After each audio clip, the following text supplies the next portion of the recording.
박근혜 대통령이 정홍원 국무총리가 낸 사표를 반려하고 유임시켰습니다. 네, 후임 인선이 그만큼 쉽지 않았다는 얘기인데 박 대통령이 내세웠던 인적 쇄신은 빛이 바래게 됐습니다. 정호윤 기자입니다. 새 국무총리 후보자 찾기에 어려움을 겪어온 박근혜 대통령이 결국 정홍원 총리를 유임하기로 결정했습니다. 고심 끝에 오늘 정홍원 국무총리의 사의를 반려하고 국무총리로서 사명감을 갖고 계속 헌신해 줄 것을 당부하셨습니다.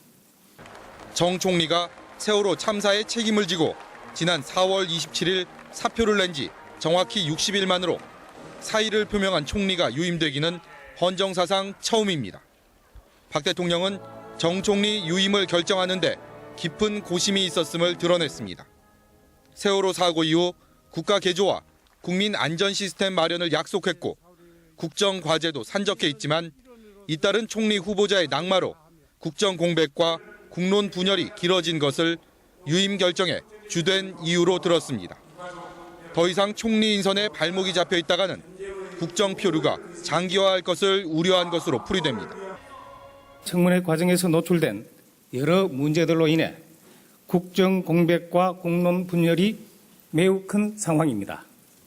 하지만 높은 도덕성을 지닌 총리 후보자를 찾아 세월호 참사로 드러난 적폐를 바로잡겠다는 약속을 일단 지키지 못하게 되면서 논란은 가라앉지 않을 전망입니다.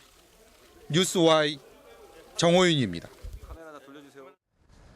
유임된 정홍원 국무총리는 앞으로 국가 개조에 온 힘을 다하겠다고 강조했습니다. 네, 또 필요할 경우 대통령에게도 할 말은 하겠다고 밝혔습니다. 임광빈 기자입니다.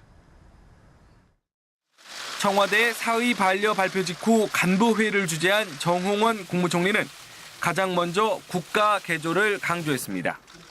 국가를 바로 세우고 안전한 대한민국을 만드는 일과 공직사회의 개혁, 부패 척결, 그리고 비정상의 정상화 등 국가 개조에 앞장서 저의 마지막 모든 힘을 다할 것입니다.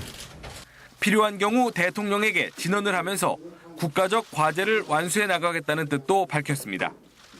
대통령의 입만 바라보고 뜻만 쫓는 대독 총리라는 비판이 있어온 만큼 책임 총리의 역할을 좀 더 충실히 하겠다는 의지를 밝힌 것으로 풀이됩니다. 정 총리는 일단 총리 후보자 낙마 사태와 관련한 입장도 밝혔습니다. 세월호 사고 이후 국가 개조를 통해 새로운 대한민국을 만들어야 한다는 국가적 과제에 직면해 있으나 후임 총리 후보자에 대한 청문회 과정이 길어지고 국론 분열이 이어지고 있는 상황에 안타까움을 금할 수 없었습니다. 이런 상황에서 대통령이 다시 막중한 임무를 부여했다며 고사할 뜻을 밝혔지만 중요한 시기에 장기간의 국정 중단을 막아야 한다는 대통령의 간곡한 당부가 있어 새로운 각오로 이를 받아들였다고 설명했습니다. 총리실도 정 총리의 유임 소식에 안도하는 분위기입니다. 지난 4월 27일 정 총리의 사의 표명 이후 후임 총리 후보가 잇따라 낙마하면서 국정 공백을 우려하는 목소리가 커져왔습니다. 뉴스와이 임광빈입니다. 정홍원 총리의 유임에 대해서 여야의 반응은 엇갈렸습니다. 여당은 대통령의 고뇌에 찬 결단이라면서도 당혹감을 감추지는 못했는데요. 네, 야당은 무능한 정권임을 자인했다고 비판했습니다. 이한승 기자입니다. 새누리당 이완구 비상대책위원장은 기자들과 만나 지금까지도 공백이 길었는데 절차를 또 밟으려면 한 달 이상이 걸릴 것이라며 국정이 마비되는 일이 없어야 하는 만큼 이해가 된다고 말했습니다. 새누리당 민현주 대변인은 국정 공백을 최소화하고 산적한 국정 현안의 추진을 위한 대통령의 고뇌에 찬 결단이라며 정부의 중단 없는 국정 추진을 위해 적극적으로 협조하겠다고 말했습니다.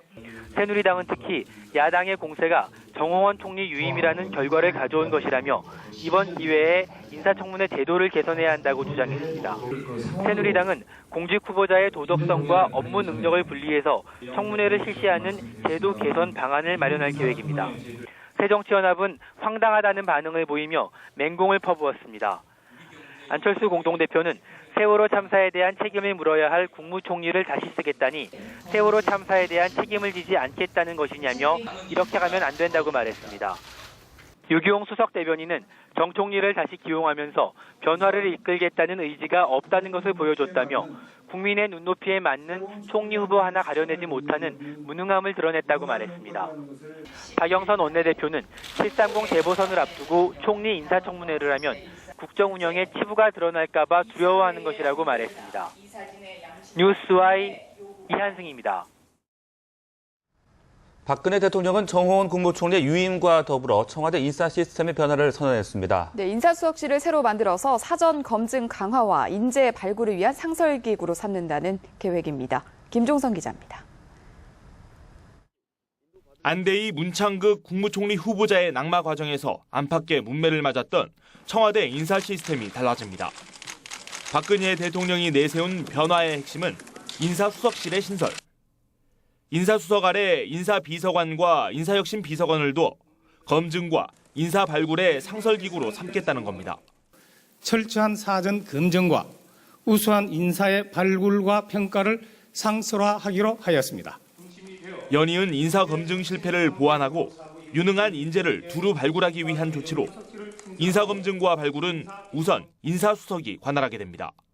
앞으로 인사수석이 인재 발굴과 검증, 관리 등을 총괄하며 인사위원회에서 실무 간사를 맡게 될 것입니다. 이 같은 결단은 연이은 인사 실패로 박 대통령의 국정수행 지지도가 하락하는 등 국정 운영에 부담을 주는 상황을 더 이상 방치할 수 없다고 판단했기 때문으로 풀이됩니다. 또 정치적으로는 청와대 인사위원장을 겸하고 있는 김기춘 대통령 비서실장 책임론의 출구를 마련해주는 의미도 있어 보입니다. 인사수석실은 노무현 정부 당시 존재했지만 이명박 정부 들어 폐지된 조직으로 6년 만에 부활하게 됐습니다. 또 인사수석실이 신설되면서 청와대는 3실 10수석 체제로 확대 개편되고 차관급인 청와대 수석비서관도 10명으로 늘어나게 됩니다. 뉴스와이 김종성입니다.